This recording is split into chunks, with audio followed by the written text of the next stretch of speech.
Hello. Yes, Hi, Satyam. How are you? I'm doing well, Saudi. How have you been? I'm good, thank you. My query is, like you know, for example, I mean, this is in continuation with one of the participants' question, I believe. Like I applied for a job, and my skill set matches 80% of the JD what they have mentioned. And once I get a recruiter call, and I believe that every job has a competition, so there is more candidates who are actually meets the criteria as well. So how can you convince or justify or be ahead of the people who are actually in the business where there is no career gap and they just wanted to shift to that particular role, and me being a candidate uh, who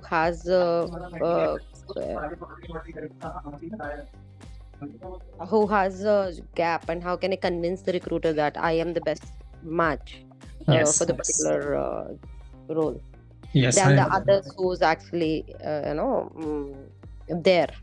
Sure, 100%. So I'll tell you, very good question, Saudya. I'll tell you this in two different contexts. One is around, so many number of applicants and, so such an high competition. So how would we uh, stand our ground there? And second thing is career gap. So two different parts to your question, right? So many number of applicants. I have also observed that on LinkedIn, if you pick up a job, randomly pick up a job which has been posted yesterday, there would be 100 plus applicants. Posted a week back, there would be 500 plus applicants. Posted around 3 weeks back, there would be 1,000 plus applicants, right? But I have analyzed those applications. While I was in recruitment, I did analyze, and we still do analyze. I still talk to recruiters. And just to explain you very simply how it works, if you have actually drafted an ATS friendly resume, I'm just giving an example here. If you have drafted an ATS friendly resume, then you are among the top 50% of the applicant, because on an average 50% of the applicant do not draft ATS friendly resumes, right? And I have given you that template already. If you have included impact, accomplishments, and quantifiable metrics in your experience and skill sets in the resume, it said that you're already in the top 20% of the resume. Most of the resume would be like worked on ABC, was responsible for XYZ.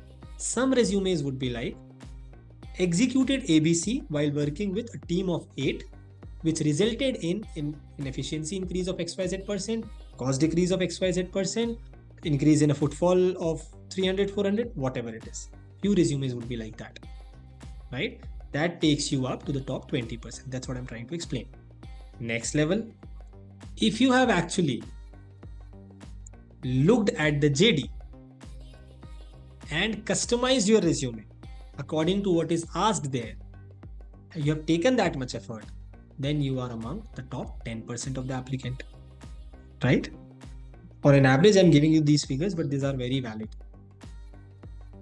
Beyond that, if you have a rock solid LinkedIn profile, if your LinkedIn profile also says the same thing about you that you're mentioning in your resume, if your LinkedIn profile is selling you well, because sooner or later, whether it is through LinkedIn or Naukri, if it's through LinkedIn, HR, the recruiter will look at your LinkedIn profile.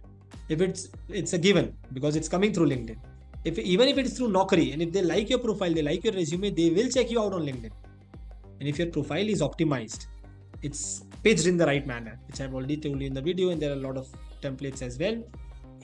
You are among the top 5% of the applicant. And there is where the real competition begins. Right? Remember this. This would have been recorded. Revisit this, what all you need to do. Everything is included in the steps that I have mentioned. I am giving you how this so many number of applicants for each job is kind of a little unrealistic, right? Unreasonable numbers, because you cannot play on those numbers. As simple as that. Let's move to the other part of your question, which is career gaps.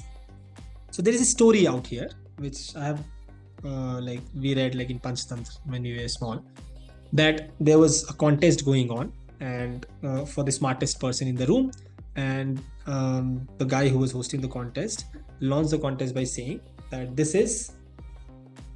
he draws a line on the soil with a stick, right? He draws a line, and he says that the person who shortens this line without cutting it or rubbing it will win the contest.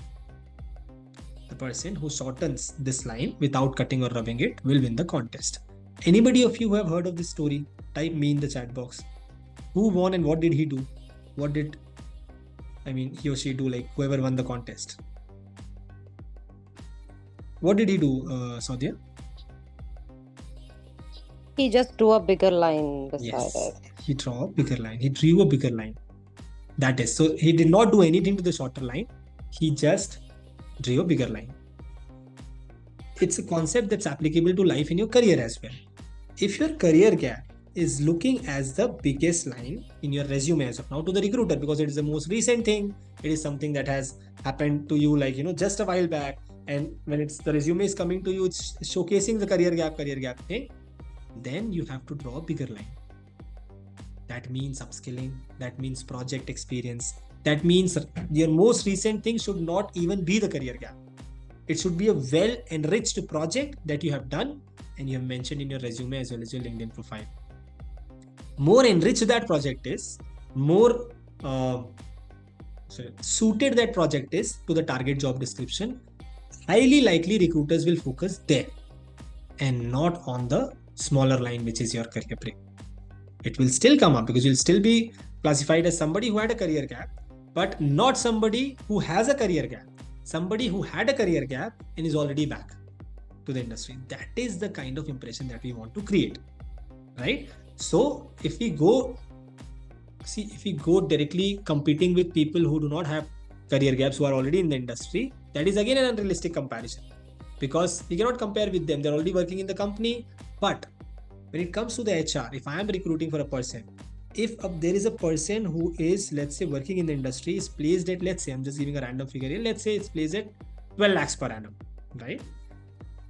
My budget for the role is, let's say, 12 lakhs per annum or 14 lakhs per annum, or a range that generally recruiters are given, 10 to 15 lakhs per annum. You have to close this position between 10 to 15 lakhs. If in terms of skill sets, in terms of learnings, in terms of fit with the job role, if both the CVs are same, one, the person who is in the industry, other, the professional who had a career gap but has started doing projects in the same field, in the same skill sets, using the same tools. When I negotiate with them, this guy who is in the industry would come at 15, 16, he would start negotiating at 18. Here, if the CT is 12, I can convince the person to join at 10 as well, 9 as well, right? You understand? Saudya? Yes. For a recruiter, there is a catch, career gap people as well. But that catch will also only come when the skills are a fit, the tools are a fit. Yes, you go on, you were saying.